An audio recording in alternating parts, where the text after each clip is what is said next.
Sherwin Bryce-Pease joining us live. Sherwin, he wasn't only talking about the economy in your interview with our finance minister, also the Hawks investigation yesterday. He said it was an unnecessary distraction, but it sounds like he upped the rhetoric today, in fact.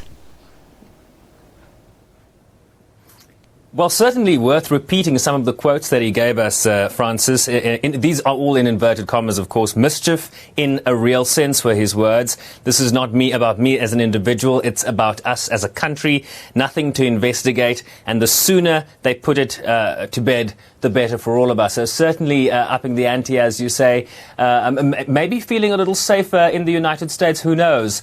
But also front and center, in terms of the discussions he will have with investors here. He did a number of interviews this morning with US media, including Bloomberg, and this is an issue that comes up regularly. And I did ask him, I said to him, how are you going to, translate your messaging when that is what you're confronted with? And his response, Francis, was that, countries around the world, whether you're in dealing with Brexit or economic decline in Europe or even in the United States, people are dealing with politics everywhere in the world, and South Africa is no different.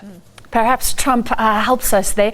Is he exuding confidence? Because like he said, we really, since we're facing this possible downgrade, have to inspire confidence in these investors.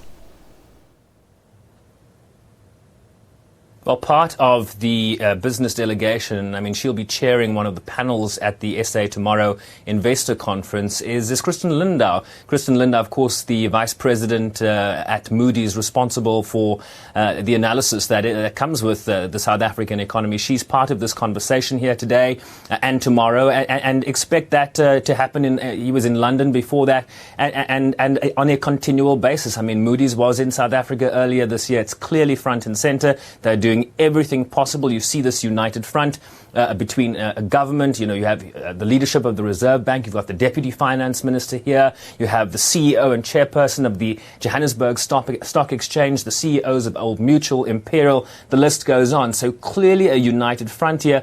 Business, labor and government really speaking from the same playbook. And of course they go from here to the IMF and World Bank meetings in Washington, the fall, the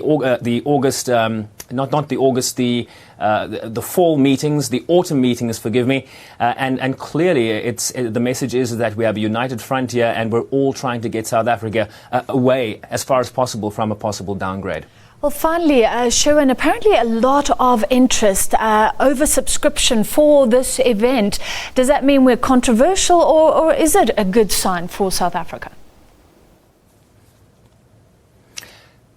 Not controversial, really, really interesting. I was talking to the head of marketing and communications at the JSE, Ziona Jacobs, and she was explaining to me when this event started 4 years ago, they had about 70 to 80 investors that were interested in coming.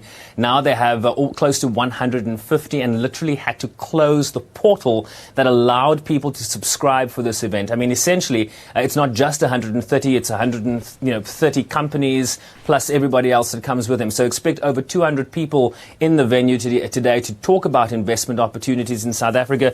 Francis, you mentioned earlier a list of companies that were going to be in the room. I have a few more for you. Foreign direct investors, Henry Schein, worldwide distributor of medical, dental and vet supplies, including vaccines, pharmaceuticals, financial services. Solar Reserve, a venture-backed black renewable energy company based in Santa Monica, California, who are already invested in projects in the Northern Cape. Coca-Cola, MasterCard, Goodyear, the Abraj Group, leading investor in growth markets, currently managing $9.5 billion in assets across Africa, Latin America and Asia. So that just gives you a sense of some of the discussions that are happening behind closed doors today. Sure, an impressive list, and our finance minister, a popular man in the States, live from New York. Thank you very much, Sherwin Bryce-Pease.